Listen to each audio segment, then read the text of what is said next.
दोस्तों, अब इंडिया में 3 बड़े कानून जिसे हम आईपीसी, सीआरपीसी और इंडियन एविडेंस एक्ट के नाम से जानते हैं, अब वो खत्म होने जा रहे हैं और इनकी जगह लेंगे 3 नए कानून।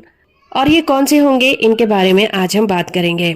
संसद में अंग्रेजों के जमाने के 3 कानूनों में संशोधन करने का विधेयक पेश किया गया है, जिसमें कि इंडियन पिनल कोड 1860 जिसे हम आईपीसी कहते हैं, क्रिमिनल प्रोसीजर कोड 1898 जिसे हम सीआरपीसी कहते हैं और इंडियन एविडेंस एक्ट 1872 में बदलाव करने की मांग करी गई है।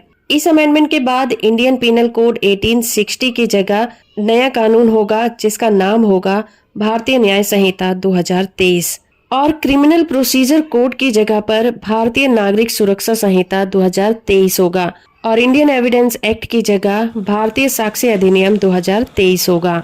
आइए जानते हैं कि नए कानूनों में क्या खास बात होगी।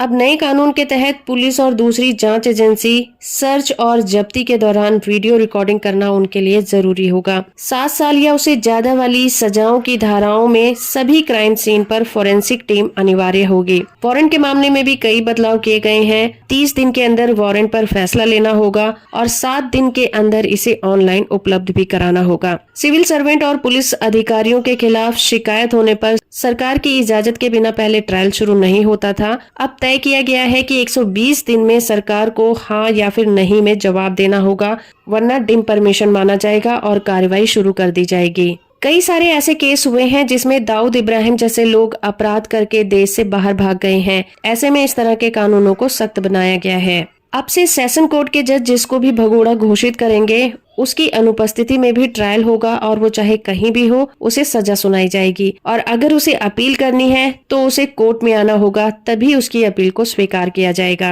नाबालिग से रेप पर मृत्युदंड की सजा का प्रोविजन होगा और साथ ही रेप केस में 20 साल तक की सजा भी हो सकती है। इसके अलावा संगठित अपराध और आतंकवाद पर भी नकेल कसने का काम किया गया है, लेकिन इस पर लॉ कमीशन और बार काउंसिल इत्यादि के सुझाव भी लिए जाएंगे। कोई भी नागरिक अपराध के सिलसिले में कहीं से भी 0 एफआईआर करा सकेगा। एफआईआर हो, केस डायरी हो या फिर चार्जशीट हो, अब सभी कुछ डिजिटल हो जाएगा। अब ट्रायल के दौरान गवाहों का बयान लेने के लिए वीडियो कॉन्फ्रेंसिंग का सहारा भी लिया जाएगा। सेक्सुअल क्राइम की विक्टिम का बयान भी वीडियोग्राफी के द्वारा ही लिया जाएगा और एफआईआर के मामलों में अब पुलिस को 90 दिनों के भीतर ही चार्जशीट को देना होगा। मामले की सुनवाई पूरी होने पर 30 दिन के अंदर ही उस पर जजमेंट देना जरूरी होगा। फांसी की सजा में छूट होने पर उम्र कैद में उसे बदला जा सकेगा और उम्र कैद की सजा कम करके 7 साल तक की सजा में बदला जा सकेगा। अभी संसद में ये बिल पेश किया गया है और जैसे ही ये बिल संसद के द्वारा पास हो जाएगा, नया कानून पूरे देश में लागू हो जाएगा और इसका मौजूदा ट्रायल पर या छानबीन पर तो असर नहीं होगा, लेकिन इतना तय है कि नए मामले नए कानून के तहत ही दर्ज किए जाएंगे।